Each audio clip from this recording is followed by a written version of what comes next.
Dean has asked me to put a few pieces of history together for the sake of the reunion that's coming up. I don't know which reunion it is, but it'll be out at Noblesville Park, and that's October the 25th. 24th. The 24th. That's a Sunday. The second to the last Sunday of October, the Sunday before Halloween. And starts at noon, and we hope to see everybody out there. It's interesting I find it fascinating to realize that the grand lady who started all this, I'm sure would be surprised to know that over 100 years later, in fact 150 some years later, her descendants would be meeting from all over the United States. Sinead Burke Shea was my great-grandmother. The rest of you can figure out her relationship to yourselves. But she was the mother of Kate Shea Ashcraft, my grandmother, the mother also of Michael Shea, who was the grandfather to the Sheas and the Walkers, who are an extensive tribe. It's quite a story, these people. I hope that it will be appreciated what these early pioneering Irish did to make it possible for subsequent generations to live as well as we live and to have as much as we have and be as secure as we are, considering they had none of that at all. What they were doing was just preparing for another generation entirely. That's where they were. They were with hope and faith.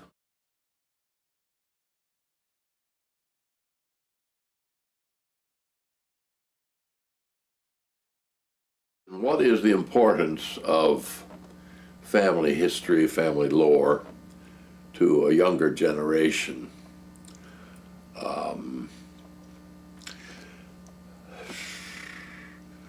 I suppose if there's any of the romance in the younger generation, the thought of their ancestors escaping starvation and persecution and coming to the New World might be exciting enough to know that that's their blood, that's who they are, they've got that same spirit in themselves. If the need ever arises, they would be capable of the same acts of courage. And that it's hard to imagine anything they would meet that would equal the challenges of our first generation in this country. The courage and the bravery, I think, unfortunately we don't know enough of the men who certainly did all they could and gave their lives, essentially, to bring their families here. But the women, Sinead and her mother, Mary Sullivan Burke, what incredible women, what intrepid women. I'm often reminded of incidentally, the last chapter of the book of Proverbs speaks of the intrepid woman, the remarkable housewife, and goes on to describe her in detail. I think of these women as in that tradition. What had to be done got done. There was no retreating into drink or obviously drugs, or no retreating into self-pity. And aren't those lessons for all of us? They did what had to be done for survival and for themselves and for their children and their children's children. Indeed, they took care of their grandchildren as well as their own children. Yeah, that spirit of dedication to family, to kids, to children, that courage, those are good lessons.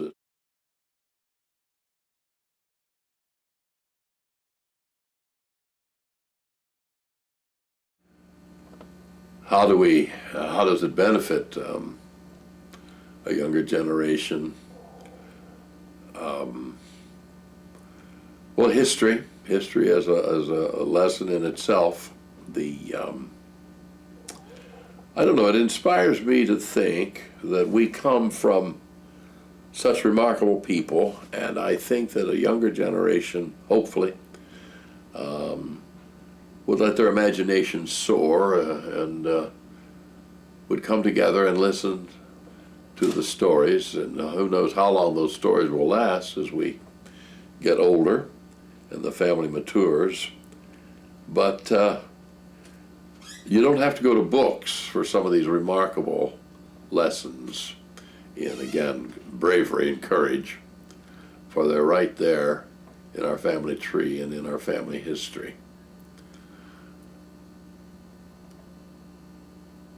We all need family. We need community. We need roots. We need to refer to our roots. What for? Well, for security, I suppose, to position us to face the future. We need to know there's a past.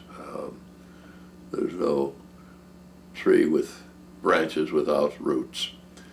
The healthier the roots, the more contact with the roots, the healthier the tree.